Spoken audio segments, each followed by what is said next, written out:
पवन पुत्र हनुमान जी की आराधना तो अधिकांश हिंदू लोग करते हैं। हनुमान चालीसा का पाठ भी करते हैं, पर यह कब लिखी गई, इसकी उत्पत्ति कहाँ और कैसे हुई, यह जानकारी बहुत ही कम लोगों को होगी।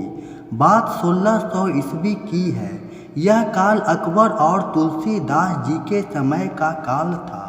एक बार तुलसीदास जी मथुरा जा रहे थे तो रात होने से पहले उन्होंने अपना पड़ाव आगरा में डाला। लोगों को पता लगा कि तुलसीदास जी आगरा में पधारे हैं। यह सुनकर उनके दर्शनों के लिए लोगों का तांता लग गया।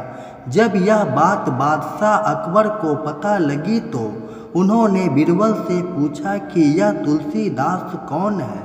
तब बीरबल ने बताया कि उन्होंने ही रामचरितमानस लिखा है। यह राम भक्त तुलसीदास जी हैं। मैं भी इनके दर्शन करके आया हूँ। अकबर ने भी उनके दर्शन की इच्छा व्यक्त करते हुए कहा कि मैं भी उनके दर्शन करना चाहता हूँ। बादशाह अकबर ने अपने सिपाहियों की एक टुकड़ी तुलसीदास जी के पास भेजी और तुलसीदास जी को बादशाह का पैगाम सुनाया गया कि आप लाल किला में हाजिर हो। यह पैगाम सुनकर तुलसीदास जी ने कहा कि मैं भगवान श्री राम का भक्त हूँ। बादशाह और लाल किले से मुझे क्या लेना देना, और लाल किले जाने से साफ मना कर दिया। जब यह बात बादशाह अकबर तक पहुंची तो उसे बहुत बुरी लगी। बादशाह अकबर गुस्से में लाल लाल हो गए। उसने तुलसीदास जी को जंजीरों से जकड़वाकर लाल किला लाने का आदेश दिया। जब तुलसीदास जी जंजीरों से जकड़े लाल किला पहुँचे तो अकबर ने कहा कि आप कोई करिश्माई व्यक्ति लगते हो, कोई करिश्मा करके दिखाओ। मैं तो सिर्फ भगवान श्री राम जी का भक्त हूँ, कोई जादूगर नहीं जो आपको कोई करिश्मा दिखा सके।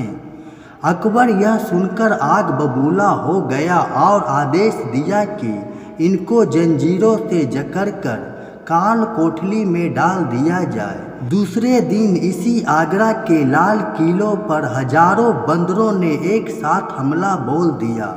पूरा किला तहस नहस कर डाला।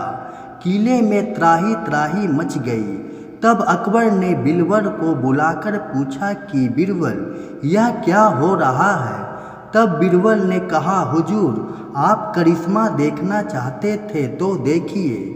अकबर ने तुरंत तुलसीदास जी को काल कोठरी से निकलवाया और जंजीरें खोल दी गई। तुलसीदास जी ने बीरबल से कहा, मुझे बिना अपराध के सजा मिली है।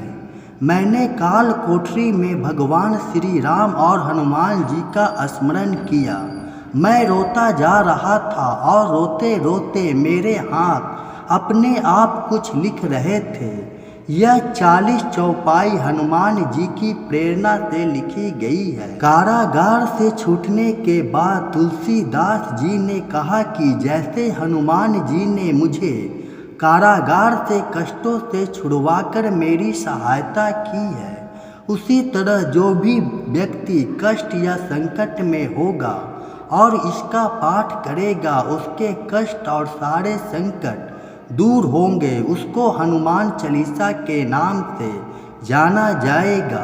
अकबर बहुत लज्जित हुआ और तुलसीदास जी से माफ़ी मांगी। पूरी इज्जत और पूरी हिफाजत लाव लश्कर से उनको मथुरा भिजवाया। आज हनुमान चालीसा का पाठ सभी लोग कर रहे हैं और हनुमान जी की कृपा उन सभी पर हो रही है। सभी के संकट दूर हो रहे हैं। हनुमान जी की इसलिए संकट मोचन भी कहा जाता है।